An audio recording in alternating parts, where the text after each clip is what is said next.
Selam. Bugün birlikte Kanada'nın atıştırmalıklarını deneyeceğiz. Bayağı bir atıştırmalığımız var gördüğünüz gibi. O yüzden direkt başlayalım bence.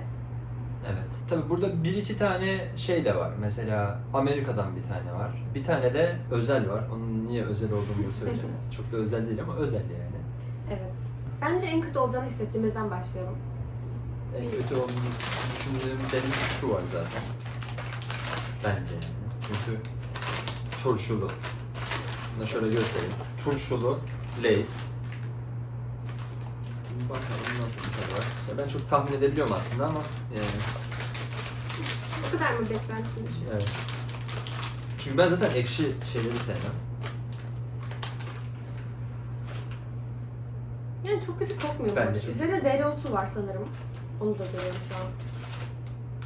Normal. Lay's. Valla bayağı güzel bu arada. Ekşi mi? Yani sirkeli cips sevenler bence buna bayılır. Ya bu arada ilk aldığın lokmada o geliyor turşu şey, sonra hemen Hı hı. gidiyor bu arada. Sadece neden çok koku gibi yani, koku gibi oluyor Güzel. tattan ziyade. Bu gayet yenilir bence. Puan da verelim istersen bu arada. 10 üzerinden 10 üzerinde. her atıştırmalık için. Ben bunu mesela kendi isteğimle almam. Kendi isteğimle almayacağım bir şeylerde 5'in üzerine puan vermem. Ama şöyle Ama söyleyeyim, Ömer normalde turşu Tabii yiyen tabii, bir o insan ayrı, değil aynen, mesela. tabii. Ekşi sevmem zaten de.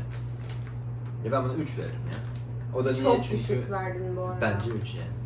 Zaten 5'in üstünde, hadi tam 4 olsun, hadi en fazla 4 olsun. Çünkü başka şeyler de deneyeceğiz yani. Ben 8 veriyorum bu arada. Bence gayet okey. yani. Gayet alırsın yani. Evet, kendisini. gayet alırım. Ve yerim. Tamam. Bence bunu deneyelim bu sefer. Tamam. Bu da, daha önce ben bunu bir videoda göstermiştim. Burada muzun böyle değişik çeşitleri var. Plantain olarak geçen bir muz çeşidi bu. Bu arada bu bayağı böyle glutensiz, şekersiz, bayağı sağlıklı bir atıştırmalık aslında ama burada her markette var.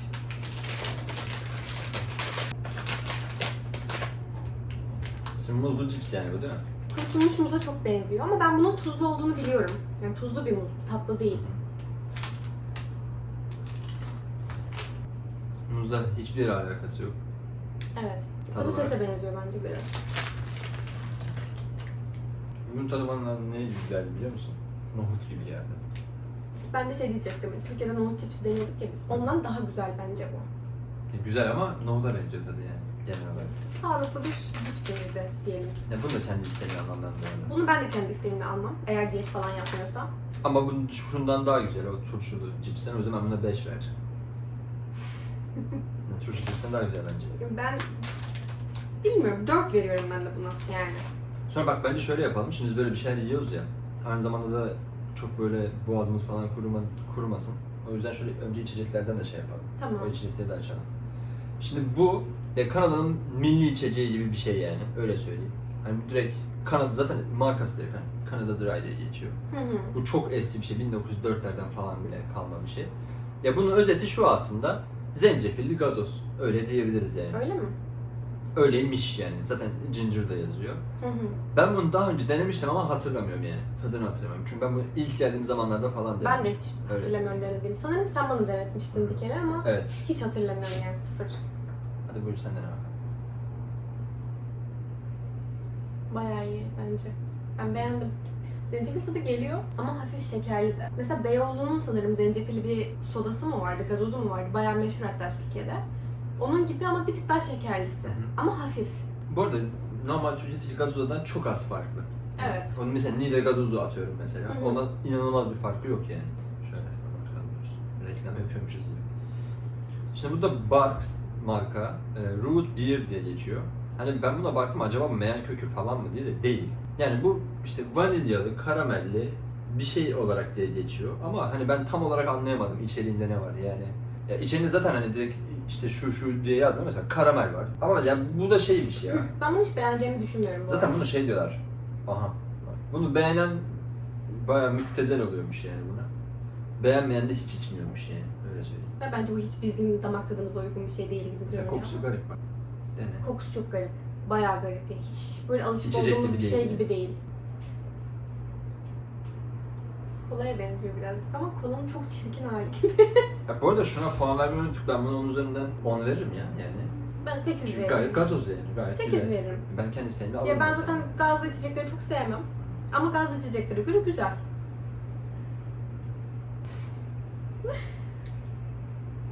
Buna sakız gibi bir tat geliyor ya. Çok kötü bence ya. Ben hiç beğenmedim yani. Ha ben bunu boğazım kurumasın diye de içmem. Bu çok kötü. Kapatıyor direkt şeyini İçecek misin kapağını. sen? Kalsın bence. Bence şöyle dursun. Oradan. Ben buna 2 falan veririm ya. Turşulu cipsi hadi 1-2 saniye sonra alışabiliyor da bu gerçekten inanılmaz kötü bir şey yani. Birayla falan da alakası yok zaten. Hiç. Evet biz onu ilk başta Hiç bira alakası falan dedik de değil yani. Root beer diye geçiyor. Bence şimdi araya bir tane tatlı sokalım şu büyük pakete. Ha olur. Mantıklı. En büyük paketi aradan çıkarmış. Şimdi bu akçaağaç şuruplu bir kurabiye. Akçaağaç şurubu zaten burada gördüğünüz üzere Kanada'nın çok meşhur bir şeyi yani. Direkt sembolü zaten ya. Sembolü. Bayrağındaki sembolü. Aynen. Deneyelim bakalım. Ben bu arada akçaağaç şurubunu bayağı sevdim yani buraya geldiğimden beri. O yüzden bundan da ümitliyim. Bayağı büyük bu arada. Ya bu arada söyleyeyim akçaağaç şurubu da ben çok benlik bir şey değil yani. Ya kışın bence çok güzel gidiyor özellikle. Biraz böyle bal gibi ya. Balı seven bir insan bence bunu sever yani. Tuz da ağır işte. Bal gibi değil ya. Ya bu böyle tuzlu olacakmış da sonra da tatlı olmuş gibi bir şey yani. Bana öyle geliyor. Hadi aynı anda deneyelim. Cheers. Aşırı şekerli bu arada. Ya bunun yanına böyle süt falan içmek lazım bence. Ya mesela çayın yanına bunu alır mısın? Ben orada da varsa yerim bunu. Bir tane yersin ya fazla ya. Ya atıyorum mesela şey var. İşte Saklıköy var. İşte Hanımeliler var. Hı hı. Bir de bu var. Hangisini yiyeceksin? Ya süper değil. Akçaağaç şuruplu en iyi şey midir? Değildir bence. Ama iyidir yani. O kadar kötü değil. Hadi 6 vereyim en azından. Dediğin gibi sütle falan gider yani. Onun dışında. Ben de 6 veriyorum bu arada. 6 okey. Şimdi mesela şöyle soymalı bir ürün var. Mesela mango. Bunu deneyebiliriz istersen. Şimdi. Olur mu? Ağzım dolu. Bir de konuşturuyorum seni.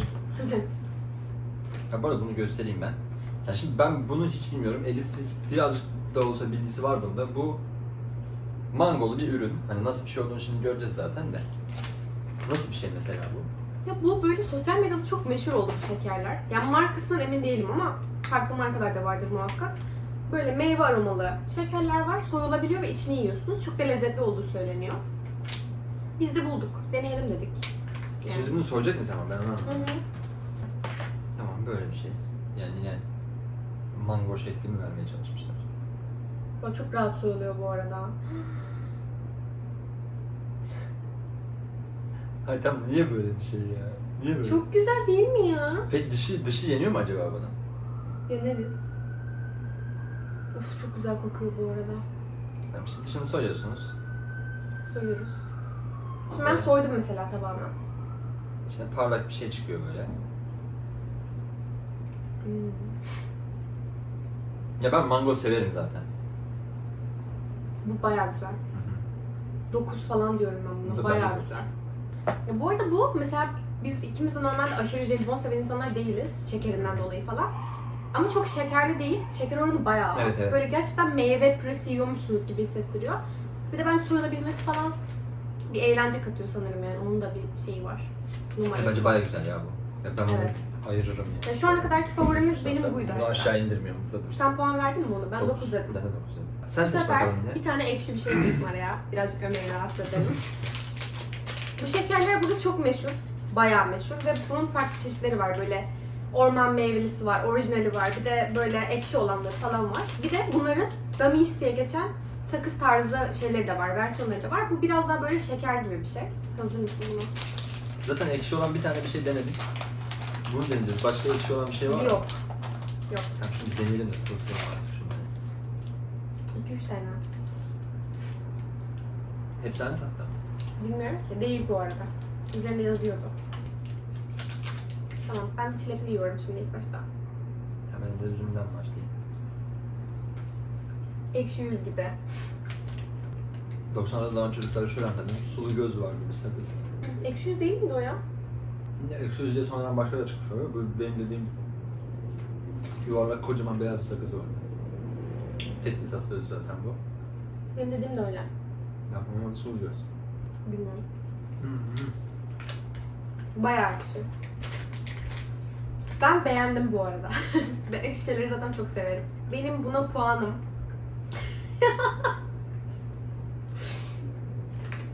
Tamam, mola. İnanılmaz kötü. Oo. Bunun hepsini ben yiyeceğim bu arada. Bak, Belli yüzümü oldu. falan kapatıyorum o derece. Bak ben ekşine var inanılmaz nefret ederim.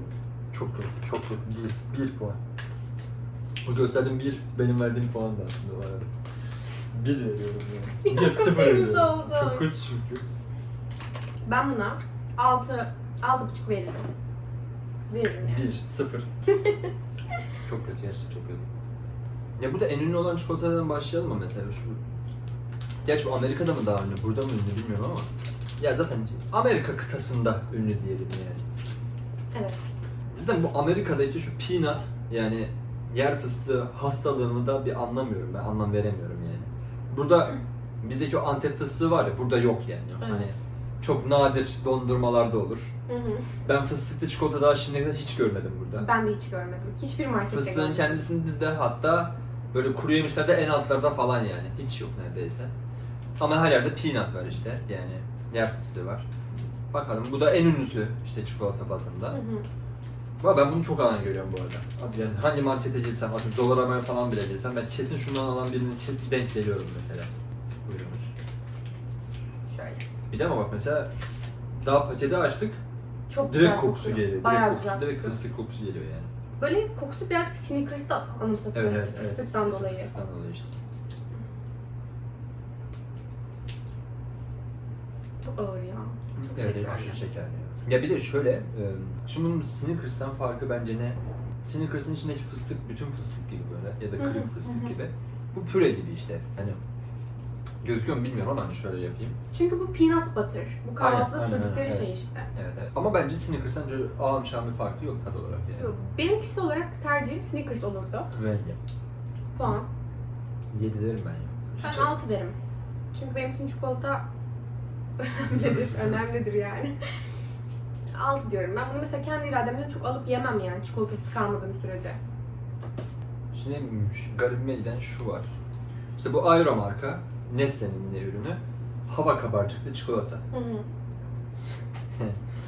Ne numarası öğrendim hava kabarcıktan önce ne oluyorsa. Ben bunu ilk gördüm. Dedim ki aha dedim fıstıklı. Sonra Ya, bir gittim kıyamam ya. naneli çıktı. Ya burada yeşil bir ürün Hiç varsa... söylemedin hiç bana. Burada tabii canım bir şey söylemedim de. Ya burada yeşil bir ürün varsa direkt nanelidir yani. Fıstıklı yok maalesef. Bu tarz çikolataları ben Türkiye'de gördüm bu arada. Hani markasını hatırlamıyorum ama. Hava kabarcıklı. Hı hı. Ben de gördüm de ben de markasını. O bayağı Şöyle nane göstereyim. kokuyor bu arada. Evet. Bayağı nane kokuyor.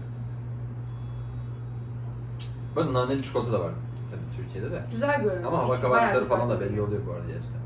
Evet. Gözüküyor yani. 5. Oho, o kadar düşük niye verdin? Naneli çikolata niye yiyeyim ki? Bence çikolatası bayağı iyi. Bu arada dış katmanındaki Evet, çikolatanın evet. kalitesi iyi. Gerçekten güzel. Nestle işte zaten. Yani Nestle. Sadece naneli olarak satılmıyor bu. Başka şeyleri de var tabii, sadesi var. Var, bayağı bir çeşidi vardı. Ya biz hatta. bunu Bilmiyorum. seçtik, garipti yani. Bence kötü değildi. Ben 5 veriyorum. Ben de buna 7 diyorum. Şimdi araya şu şeyi katalım. Bu zaten Mr. Beast'in çikolatası. Bunu koymamızın sebebi bu, Türkiye'de yok diye diyorum ben. Hani şey yapıyor, internet üzerinden getiriyorlar işte, ithal ediyorlar falan filan ama hani bunun Türkiye'de satışı yok Hı. diye biliyorum. Hani bunu da deneyelim dedik. Bu direkt hani Kanada ürünü değil tabii ki ama yine de tadına bakalım dedik. Bakalım nasıl bir şey çıkacak.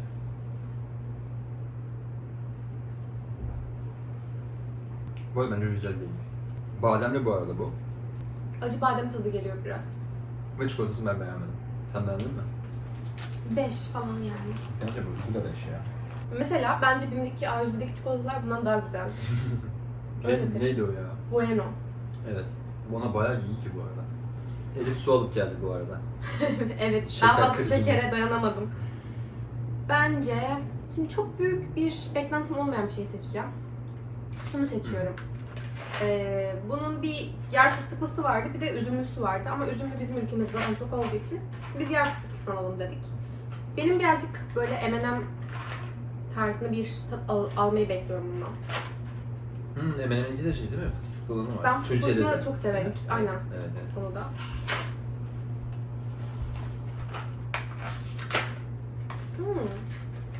Karton değil mi mesela? Sen bunu açarsın dersin içinden bir paket daha çıkar bak direkt bunun içinde mesela. Garip yani. Ya kötü bir şey mi, iyi bir şey mi bilmiyorum ama. Açalım. Ya plastik kullanımını azaltıyorlardır belki. O düşünce Tamam, yaptıklarını iki tane sanmıyorum. yeter. Ben de içinden yapıyorum. Bayağı güzel bence. Sen kaliteli duruyor bu ya nedense. Bayağı iyi.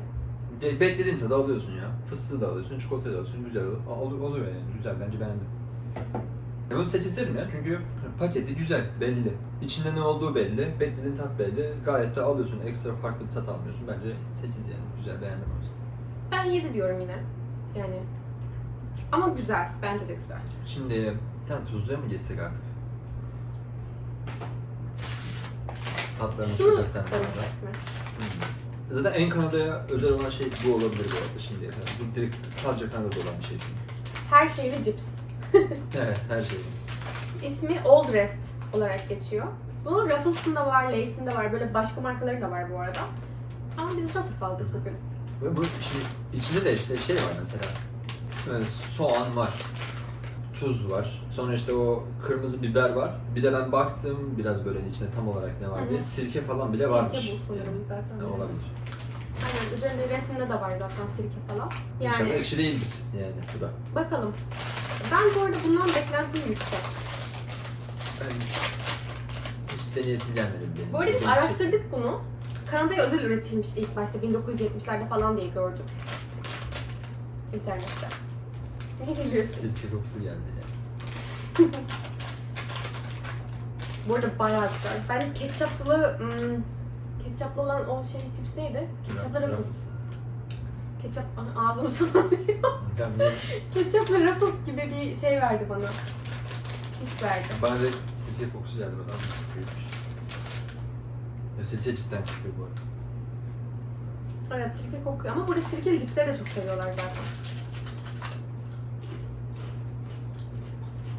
Güzel bence. Çok yapay ya. Ne yapay? Çok yapay bir tadı var ama. Ben yani bilmiyorum. Ketçap tadı alıyorum hala. Ketçap yok ama bunun içinde ya. Yok. Bak hatta burada da yazıyor. Yok yok. Şey var ya böyle. Mangallı bir cips falan var. Barbekülü. Barbekülüyle ketçapla arası karışımı gibi. Olabilir. Ya ben çok fazla tat aldım ve çok dediğim gibi çok yapay geldi bana o yüzden Bence bu güzel. ben bunu almam yine. Mesela, sence turşulu mu bu mu mesela? Ya turşulu 0 zaten. Net 4 verdim de. Niye veriyorum Evet. Tamam. Bunu ben yani 7 diyeyim ya. Ben bunu da kendi isteğimden aldım. Onu demeye çalışıyorum. Bence bu arada bu Türk damak zevkine uygun bir şey yani. Yani olabilir evet. Türkiye'de satılsa tutabilir yani. Tutar. Olabilir. Şimdi kalan şeylerimiz bunlar. Tatlıyla mı devam edelim, tuzluyla mı? Bence çikolatayla devam edelim. Hava da sıcak zaten. Ha bak yine en ünlüye geçelim burada. Evet. Bu Coffee Crisp diye geçiyor. Yine Nestle'nin. Ya şöyle bu arada, şimdi mesela Nestle'nin ürünü ya çok kaliteli olur mesela diyelim. Çok da demeyeyim de normalde kaliteli olur. Ama mesela Nestle'nin ben buradaki paket tasarımını hiç beğenmiyorum. Çok böyle dandik ürünlermiş yapıyorlar tasarımları. Ben hiç beğenmiyorum yani. Bence buradaki bütün abur cuburların ambalajları Evet. bizimkilere göre Çok daha şey böyle. Dandik aynen. hiç böyle tasarım üzerine durmuyorlar yani. Bu da kahveli gofret. Gofret mi? Evet, gofret bu. Bak. Geç crisp diyor yani. Güzel bu.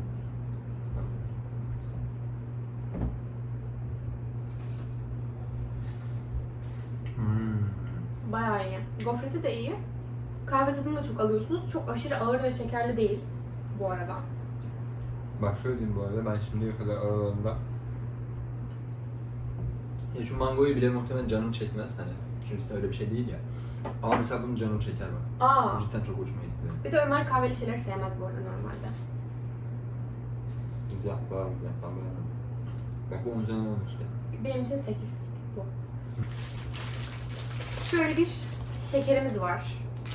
Gums, wine gums olarak geçiyor. Şaraplı yani. Bu da Kanada üretimiymiş zaten. Arkasında yazıyor. Açayım mı? Yok. Bakıyorum bir şey, ekstra bir şey yazıyor mu diye, ona bakıp merak ettim.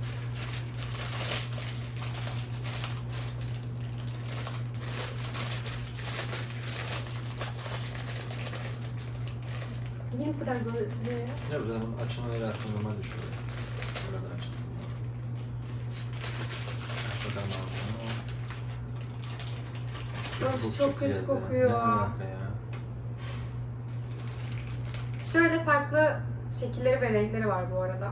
Bu arada direkt bu kokunun sebebi de işte şarap. Ama çok kötü. Bak üzerinde şey yazıyor ama bak. Bak mesela atıyorum bu Merlot muhtemelen. Ne yazıyor? Wow. Bak mesela bunda ne yazıyor? Okunmuyor ki. Mesela bunda Burgundy yazıyor. Ya benim okuyamayacağım bir şey sanki bana Ben de okuyamadım. küfürmüş gibi geldi ama bilmiyorum, böyle bir şey Bu da yazıyor. aynısı bence onun. Evet evet. Başka ne var? Port var mesela. Güzel ya. Bunun şeyi var mı ya? Bilgileri falan yazıyor muydu bu arkasında? Hangi şey? Ha, Sherry M diye varmış. Port varmış. Ama mesela bu yok. Maynards Hı hı. diye bir şey Ama varmış. Burgundy falan yazmıyor. Evet. Ne diyor işte ya? Hadi bakalım. İçine şey ama bu arada includes no wine diyor. İçinde wine yok diyor yani. Sadece aroması var o zaman. Evet evet. Çok şart.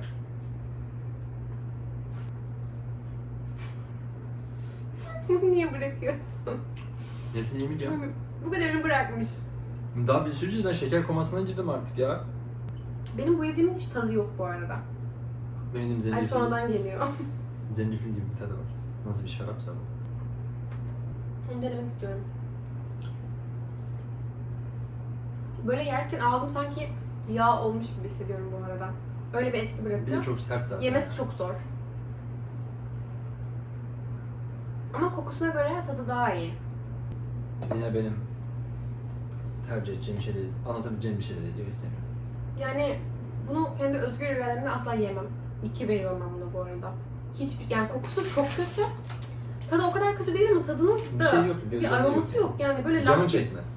nötr bir lastik çiğniyormuşsunuz gibi. Ve çiğnemesi ve yemesi çok çok aşırı zor yani. Güzel değil. Hiçbir şekilde. Bence de. 2 verdim ben. Sen kaç veriyorsun buna? Ben puan vermeyeceğim. Niye vermiyorsun der ya? Ben en baştaki puanımı çok yüksek verdim. Ben bu çürçülü olan şeye 2 vermek istiyorum. Tamam düşür. Tam o 2, bu da 2. Aynı mı? Evet. Kötülük. Smarties, bu da Türkiye'de varmış. Ama bunun buradaki özelliği, bu bir nostaljik bir şeymiş yani. Bunun çok önceden reklamları falan varmış. Hatta bu işte bu da renkli renkli böyle. Bonibon gibi. Bonibon gibi evet. Kırmızı olanı en sona bırakmaya çalışıyorlarmış falan böyle. Ya bazısı kırmızı en sona bırakıyormuş, bazısı ilk yiyormuş. Böyle bir slogan varmış. Kırmızı en son yiyorsun gibisinden falan. Bunu da ilk defa deniyoruz biz. Ben bunu Türkiye'de görmedim bu Ben de arada görüyorum, ya. var diyorlar ama bilmiyorum yani. Ben araştırmada var gibi diye gözüküyor ama. Ya bu güzeldir zaten. Bana kırmızı gelmiyor. Göreceğim. Bu arada tatları farklı değil bunun. Tamam, bonibon gibi. Evet. Zaten bizim çocukluğumuz dediğimiz bonibona çok benziyor. Dur, Level'ın ekstra özelliğini söyleyeyim. Türkiye'deki dış kabuk daha kalınmış, Türkiye'deki daha şekerliymiş. Bu daha fazla çikolata üzerindeymiş. Okey. Bonibon'dan güzel mi? Bence güzel. Ama Bonibon'un dış kabuğunun kalın olması bence daha iyi. Niye? Bu hemen şeker gibi parçalanıyor mesela ağzında hemen. Ben bunu daha çok beğendim. Bence genel olarak bu daha iyi. Ama kırmızıyı sona bırakmanın bir mantığı yok tabii. Sadece satılmak Ben için bırakacağım şimdi. yapılmış olan saçma sapan bir reklam işte. Tamam. Kaç puan veriyorsun? 7. Yani öyle canım çekip almam. Ama gayet iyi bir ürün yani. Aynen. Benim için de öyle. Şimdi bunu biz denedik yani. Bunu yalan söylemeyelim. Bunu daha önce denemiştik biz. Bu beyaz cheddarlı patlamış mısır diye geçiyor. Benim favorim. Bu Elif'in favorisi bu arada yani. Yani bu Elif'e özel misafiri Evet. bu ürün. Şöyle bu Türkiye'de de var tabii hani aromalı patlamış mısırlar ama hani hem beyaz cheddarlı yok diyebiliyorum. Hı hı. Hem de bu gerçekten çok lezzetli. Gerçekten inanılmaz lezzetli. Yani bu direkt değil zaten. Ben puanını söylemiştim yani. 10 yani. Ya bu benim Kanada'da yediğim ve yiyebileceğime inandığım en güzel atıştırmalık. Daha üzerine geleceğine inanmıyorum.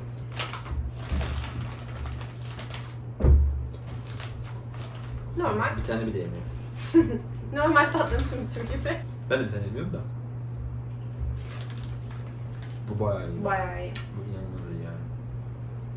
Ya buna 10 üzerinden daha yüksek bir puan vermek isterdim hatta. O kadar Bu iyi. gerçekten 10 üzeri 10. Gerçekten mesela bunun geçebileceği bir şey var mı acaba? Ben onu düşünüyorum da. Olur konu olarak. Dursun öyle. Şimdi şöyle bir şeyimiz var. Ben buna bir yorum yapayım bak. Bu ne biliyor musun bence bak. Arkasında hatta burada şey var. Bunu bulan kişi falan filan var böyle. Bu böyle koşuya moşuya çıkan, işte yok ben sağlıklı takılıyorum ama cips de yemek istiyorum diyen insanlar için üretilmiş bir şeymiş gibi geliyor bana. Yok, 100 kalori diyor zaten. Onu Ha da bak söyle. mesela sağlıklı bir cips. Ya bunun paketinden belli ya. Mesela şu pakete baksanıza yani. Hiç şey var mı? Bunun biz mesela Sağlıklı şunun bir şu şey var. halinde olabilir mi yani? Ya şu demek diyor ki ben senin damarlarını tıkayacağım diyor. Bu da diyor ki hadi koş hem de beni ye. Öyle bir şey bu. Buyurun. Evet. Şimdi bunu biz ilk defa deniyoruz. Biz bunu neden seçtik? Önce onu söyleyeyim. Çünkü bu hem cheddarlı hem de ranchli. İkisi de Kanada'da çok meşhur aromalar. Hem cipslerde hem de işte farklı bu tarz krakerlerde falan bulabiliyorsunuz. Ama ikisinin birlikte olduğunu ilk defa gördük yani. Ben nasıl bir tat olacağını da bilmiyorum. Sadece Ömer'in dediği gibi şurada yazıyor işte. Daha az yağ yazıyor, %60, işte yok 100 kalori falan yazıyor. Bu muhtemelen bayağı sağlıklı bir şey. Bir de burada pretzel Amerika kıtasında genel olarak çok yaygın bir şey ya, atıştırmalık ya mesela. Cold pretzel. Pretzel'mış yani. Deneyelim. Ben şimdiden abur cubur yiyorsan sağlığından da ödün vereceksin. Ben o yüzden şimdiden 2 puan kırdım. Süper olsa bile 8 vereceğim yani. Şöyle görünüyor. Şöyle. Çok şey kokusu var bastı. Yetiyor. Cheddar peyniri kokuyor, ağır. Bu bizim çubuk krakere benziyor bence Evet. baharatla. Bu da şey ya. Baharatlı değil ya. Bu nasıl baharatlı değil? Peynirli cracks'ın o peynirinin şey olduğunu düşün böyle. Ekşi, biraz daha ekşi bir peynir olduğunu düşün mesela. Ama baharat tadı da geliyor. Tabii güzel bu arada. Evet. Özür dilerim şimdi. Sağlıklı Ben kötü değil beslenenlerden. de demedim ki. Ama bu arada çok çabuk tıkar bu. İnanılmaz da tuzlu aynı zamanda. Ben bunu beğendim ya. Güzelmiş. Bir de burada mesela şey görüyorsunuz böyle atıştırmalıklarda falan. Eğer bir şey Kanada ürünüyse Proudly Canadian yazıyor. Bu Ve şeyden bu- sonra çıktı ama. Neyden sonra? Amerika şeyinden sonra değil mi? Trump'la bunlar bir sürtüştüler böyle işte yok ekstra vergi falan muhabbeti. Ondan sonra Hı hı. hep şey olmaya başladı burada bir milliyetçilik arttı yani. Hatta atıyorum marketlerde falan bile şey diyoruz bir şey alacağı zaman hani hangisi Kanada, iki ürün arasında kalıyor mesela hangisi Evet. Kanada ürünüyse onu seçiyor falan. Öyle şeyler de var. Hatta Amerikan'ın ismini falan değiştirmişler burada. Neyse bunu da onur konuğu gibi oraya koydun ama Koydum. Çünkü bir şey diyeyim mi? Bak bu 100 kalori bir şeye göre hem seni çok güzel tatmin eder, cips isteğini götürür çünkü aroması bayağı lezzetli. Hem de Sekiz sağlıklı. Ben buna 9 veririm ya. Ben Bence sekiz iyi veriyorum. yani. Ben Bayağı iyi. sözümün eri bir insanım 8 veriyorum. Şimdi bu Portekiz tavuklu diyor. Portekiz tavuğu dediği de şu. İşte bu Afrika'ya yetişen bir biber var. Onu alıyorlar. Portekiz'e götürüyorlar. Ondan sonra onu işte peri peri denen bir biber. Onları işte tavuğu marine ediyorlar. Sonra tavuğu fırına atıyorlar falan filan. Öyle bir Portekiz tavuğu dediği o aslında yani. Ben de burada öyle bir yerde çalışıyorum. Nandos diye. Orada da Portekiz tavuğu var. Yani o yüzden bunu görünce dikkatimi çekti ve aynı zamanda ben bunu sadece o yüzden de ilginç diye de aldım. Çünkü ben şimdiye kadar tavuklu hiçbir cips yememiştim.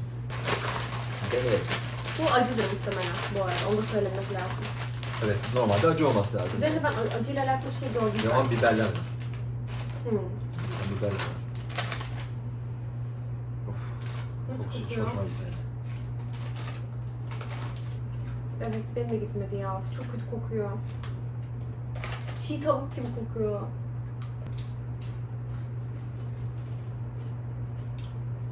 Acı. Çok kötü.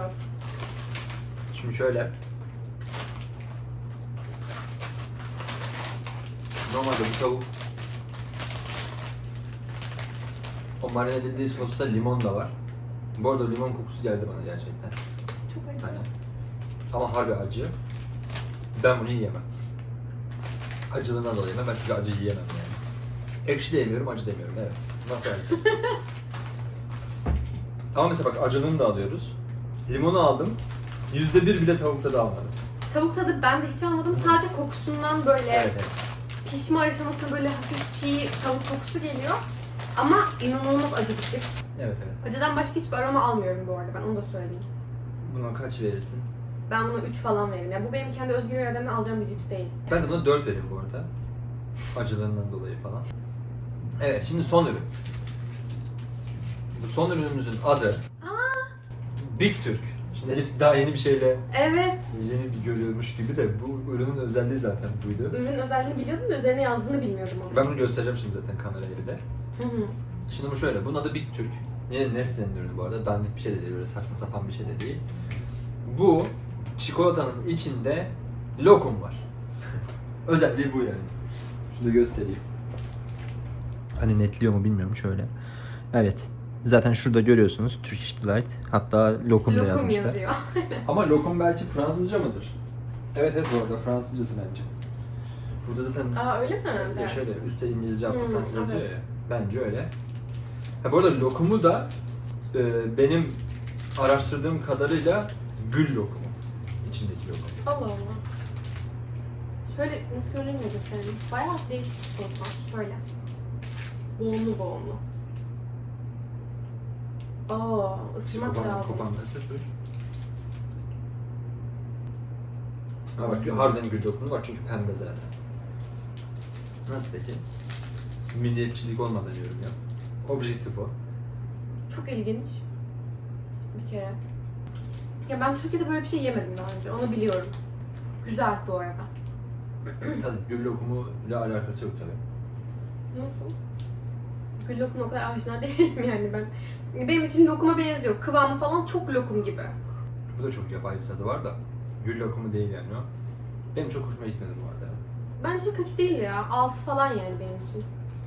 Mesela Bir de- bunu bir de Kanadalıların bir denediğini falan düşünsene ya, yabancı biri ne kadar değişik geliyordur. Tabii Yani. onun için ne kadar kendisi de deniyordu diyeceğim ama gayet de vitrinlerde de olan bir şey, belki çok Aynen. seven de var demek ki yani. Evet, bu da bizim sonuncu açtırmalımızdı. Onu da şöyle koyalım tabii. En büyük onun konuğu bu oluyor tabii ki. Arkasında da Kanada yazıyor ama. Atıştırmalıklarımızı bitirdik. Evet.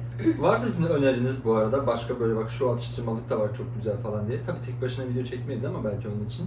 Başka videonun arasında, Aynen. bak şu videoda demiştiniz işte, al size şunu da deneyelim falan diye belki koyarız, bilmiyoruz. Ya da part 2 videosu yaparız işte, böyle birkaç tane daha gelirse onları toplayıp falan. Çünkü çok fazla cips çeşidi var yani hani hangi birini seçeceğimizi zaten bilemedik. Zaten biliyorsunuz burada atıştırmalık kültürü, abur cubur kültürü çok yaygın. O çok güzel. Çok fazla yani. O yüzden biz kendimizce böyle hani en Kanada'ya özgü olanları falan seçmeye çalıştık. Ya da en çok yenilenleri, tercih edilenleri falan. Böyle. Bu şekilde. Evet. O zaman O zaman haftaya görüşürüz. Güzel yorumlarınızı bekliyoruz. Lütfen videomuzu beğenmeyi ve kanalımıza abone olmayı unutmayın. yorum Evet. paylaşabilirsiniz. Bu da çok etkili olur. Evet. Teşekkür ederiz. Görüşmek üzere. Desteklerinizi bekliyoruz.